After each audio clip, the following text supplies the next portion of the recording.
Hello friends, आप सभी ने कहीं न कहीं ये टर्म निफ्टी अवश्य सुना होगा, जैसे कि न्यूज़पेपर, टीवी पर या अपने दोस्तों से। आखिर ये निफ्टी होता क्या है?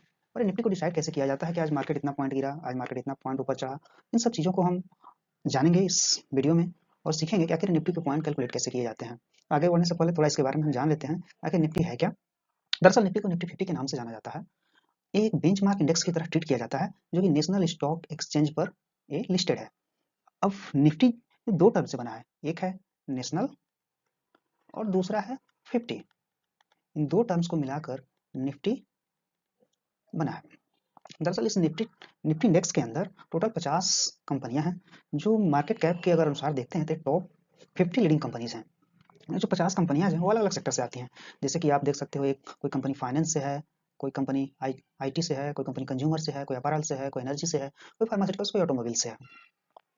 एनएससी जो है, एनएससी इस इंडेक्स को होस्ट करती है और जो इंडेक्स है इसके परफॉर्मेंस के आधार पर ये तय किया जाता है कि इंडियन स्टॉक मार्केट का इस समय ओवरऑल सिचुएशन कैसा है। दरअसल निफ्टी की परफॉर्मेंस हमारे लिए एक इम्पोर्टेंट सिग्नल है कि अभी मार्केट का सिनारियो कैसा चल रहा है, इन्वेस्टर हैं उनका सेंटिमेंट कैसा है। इन सब चीज़ों को समझने के लिए, जानने के लिए हम निफ्टी को हमेशा इसे ट्रैक करते हैं ताकि हम उसे पता लगा सकें कि अभी मार्केट में चल क्या रहा है। निफ्टी के कुछ निफ्टी के कुछ की फीचर्स हैं, जैसे ये जो इंडेक्स है इसको 22 अप्रैल 1996 को लॉन्च किया गया था और इसको उसका बेस ईयर माना जाता है, उसका 1995 माना जाता है और जो बेस वैल्यू है ये 1000 लिया जाता है। इसको मैनेज किया जाता है एनएससी इंडाइसेस लिमिटेड के द्वारा। एनएससी मतलब नेशनल स्टॉक एक्सचेंज, जो कि मुंबई में है। इसमें टोटल कितनी कंपनियां हैं? 50 कंपनीज हैं। आगे बढ़ते हैं और इसके बारे में जानते हैं। निफ्टी 50 के अंतर्गत 14 मेजर सेक्टर्स हैं, जो कि बैंकिंग और फाइनेंस है, इंफॉर्मेशन टेक्नोलॉजी है, एनर्जी है, ऑटोमोबाइल्स है, कंज्यूमर गुड्स है, pharmaceuticals, telecom and cements and construction. इनका हम कुछ एग्जांपल्स देख लेते हैं। बैंकिंग में यदि आप जाते हो तो यहाँ पर आपको मिल जाएगा एक्सिस बैंक का मिल जाएगा, यहाँ पर एसबीआई मिल जाएगा, यहाँ पर आपको एचडीएफसी बैंक मिल जाएगा, कोटक महिंद्रा मिल जाएगा। यदि आप इंफॉर्मेशन टेक्नोलॉजी में देखते हैं तो यहाँ पर आपको टीसीएस, विप्रो, एचसीएल टेक जैसी कंपनियां हैं। एनर्जी सेक्टर में आप जाएंगे तो यहाँ पर इंडियन ऑयल कॉरपोरेशन मिल जाएगा, ओएनजीसी मिल जाएगा, यहाँ पर रिलायंस मिल जाएगी। ऑटोमोबाइल्स में आप यहाँ पर देखेंगे महिंद्रा एंड महिंद्रा को, टाटा मोटर्स को। कंज्यूमर गुड्स में जाते हैं तो यहाँ भी बड़ी-बड़ी कंपनियां हैं, सीमेंस है। फार्मास्यूटिकल्स में जाएंगे तो डॉक्टर रेड्डी है, सन फार्मा है, सिप्ला है, टेलीकॉम है, एयरटेल है। सीमेंट एंड कंस्ट्रक्शन में जाते हैं तो आप देखते हैं यहाँ पर अल्ट्राटेक है। सो इन सारी जो कंपनियां हैं मिलकर हमारे निफ्टी 50 का फॉर्मेशन करती हैं। इंपोर्टेंस ऑफ निफ्टी के बारे में हम जानेंगे यहाँ पर।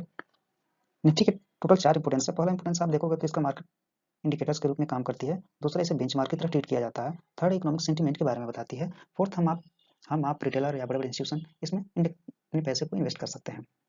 फर्स्ट के बारे में देखते हैं, मार्केट इंडिकेटर्स के बारे में। दरअसल जो निफ्टी है ये हमें क्विक इंडिकेशन प्रोवाइड करती है देश की इकोनॉमी के बारे में। दरअसल होता क्या है कि जब भी स्टॉक मार्केट ऊपर जाती है तो इसका मतलब होता है कि हमारी जो देश की इकोनॉमी है वो अच्छा कर रही है, और जब भी मार्केट नीचे जाती है तो ये रिफ्लेक्ट करती है देश की इकोनॉमी की इशू के बारे में और इन्वेस्टर्स के नेगेटिव सेंटीमेंट के बारे में। तो दरअसल ये एक प्रकार से इंडिकेशन का काम करती है, इसलिए कहा जाता है कि निफ्टी जो है एक मार्केट इंडिकेटर की तरह भी एक्ट करती है। दूसरा इसका काम है बेंचमार्क। दरअसल जो बड़े-बड़े इंस्टीट्यूशंस हैं, जैसे एफआईज हैं, डीआईज हैं, बैंक्स हैं, हेज फंड्स हैं, use Nifty as a benchmark index. मतलब इसका ये है, यदि आपने किसी स्टॉक्स में मान लीजिए पैसा लगाया और उस स्टॉक्स ने एक फिक्स पीरियड में यदि 10% का रिटर्न दिया और उसी सेम पीरियड में एनएससी पर लिस्टेड निफ्टी ने यदि 5% का रिटर्न दिया है, इसका मतलब ये है कि जो आपने 5% एक्स्ट्रा जनरेट किया है वो आपका अल्फा रिटर्न है, और जो इंडेक्स द्वारा 5% का रिटर्न दिया गया है उसे हम एक बेंचमार्क की तरह ट्रीट करते हैं। थर्ड है इकोनॉमिक सेंटिमेंट। जो इंडाइसेस हैं, एक तो है निफ्टी, दूसरा है सेंसेक्स। सेंसेक्स जो बॉम्बे स्टॉक एक्सचेंज पर लिस्टेड है, वो दैट्स वाई यहाँ पर बहुत लिखा गया। दोनों का सेम फंक्शन है। ये जो बड़े-बड़े इंस्टीट्यूशंस हैं, बड़े जो इकोनॉमिस्ट हैं, जो बड़े-बड़े इन्वेस्टर्स हैं, इस इंडाइसेस को ट्रैक करते हैं और इसके माध्यम से वे पता लगाते हैं कि अभी मार्केट में सेंटीमेंट कैसा है, अभी मार्केट में चल क्या रहा है और मार्केट में अभी हो क्या रहा है। सो दरअसल ये एक इकोनॉमिक सेंटीमेंट को भी शो करता है। फोर्थ है इन्वेस्टमेंट इन इंडेक्स। असल जो बड़े-बड़े इंडेक्स हैं उसमें इन्वेस्ट करने के लिए आपको आइदर या तो ईटीएफ में जाना पड़ेगा या तो फिर उसमें जितनी कंपनियां हैं सारे उसमें आपको इन्वेस्ट करने पड़ेंगे। मान लीजिए निफ्टी में आपको इन्वेस्ट करना है, टोटल वहाँ पे कितनी कंपनियां हैं, टोटल 50 कंपनियां हैं, टोटल 50 कंपनियां हैं।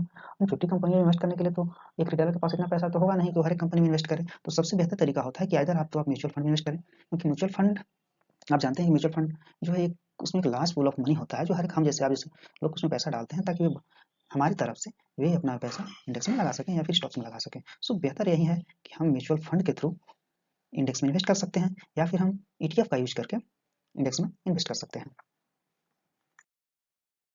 इस इंडेक्स के वैल्यू को कैसे कैलकुलेट किया जाता है, उसके लिए फार्मूला है आपका current free float market capitalization divide by base market capital into base market index value. 1995 में जो हमारा बेस इंडेक्स वैल्यू था उसको 1000 लिया गया है, जो उस टाइम बेस कैपिटल था 2.06 ट्रिलियन लिया गया था। सो इस इंडेक्स वैल्यू कैलकुलेशन को समझने के लिए हम यहाँ पर 5 कंपनियों को लेते हैं, Reliance, TCS, Infosys, HDFC bank, ICICI bank. आगे बढ़ने से पहले कुछ यहाँ पर टर्म्स हैं उसको हम समझ लेते हैं कि फ्री फ्लोट शेयर्स होते क्या हैं, फ्री फ्लोट मार्केट कैपिटलाइजेशन कैसे कैलकुलेट किया जाता है। मान लीजिए यदि कंपनी में 100 शेयर्स हैं, 100 शेयर्स में आप मान लीजिए कि 60 शेयर्स प्रमोटर्स के पास हैं। प्रमोटर्स के बारे में जो 40 शेयर बचते हैं, यदि वे ट्रेडिंग के लिए अवेलेबल हैं तो उन शेयर्स को हम क्या बोलेंगे, फ्री फ्लोट शेयर्स बोलेंगे। ओके, सो अब यदि हमको यहाँ पे कैलकुलेट करना है फ्री फ्लोट मार्केट कैपिटलाइजेशन, तो यहाँ पर हमको क्या करना पड़ेगा कि total share price into free float shares multiply करना पड़ेगा। जैसे यहाँ पर देखते हैं रिलायंस के बारे में, मान लीजिए रिलायंस का शेयर प्राइस इस समय 2900 है और फ्री फ्लोट शेयर्स 350 करोड़ है, तो टोटल मार्केट कैप कितना हो जाएगा फ्री फ्लोट का, यहाँ पर आप देखेंगे कि इसका 2900 मल्टीप्लाइड बाई 350। यहाँ पर कैलकुलेशन करने के बाद आपको 10,50,000 आएगा। सिमिलरली यदि आप TCS, Infosys, HDFC bank, ICICI bank को कैलकुलेट करेंगे तो उनके फ्री फ्लोट मार्केट कैपिटलाइजेशन कुछ ऐसे आएगा। अब यहाँ पर हमको total free float market capitalization को कैलकुलेट करना है, तो हम इन पांचों जो फ्री फ्लोट मार्केट कैप इनको ऐड कर देंगे। ऐड करने के बाद जो आएगा वो हमारा total free float market cap हो जाएगा, जो कि ये है 33,30,000 करोड़।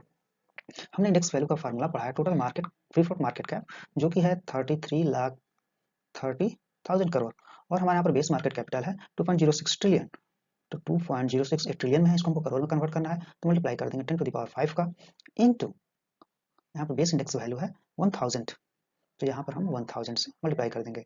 जो यहाँ पे वैल्यू आएगा वही वैल्यू हमारा क्या हो जाएगा, इंडेक्स वैल्यू हो जाएगा। आज के लिए इतना ही गाइस, मिलते हैं नेक्स्ट वीडियो में।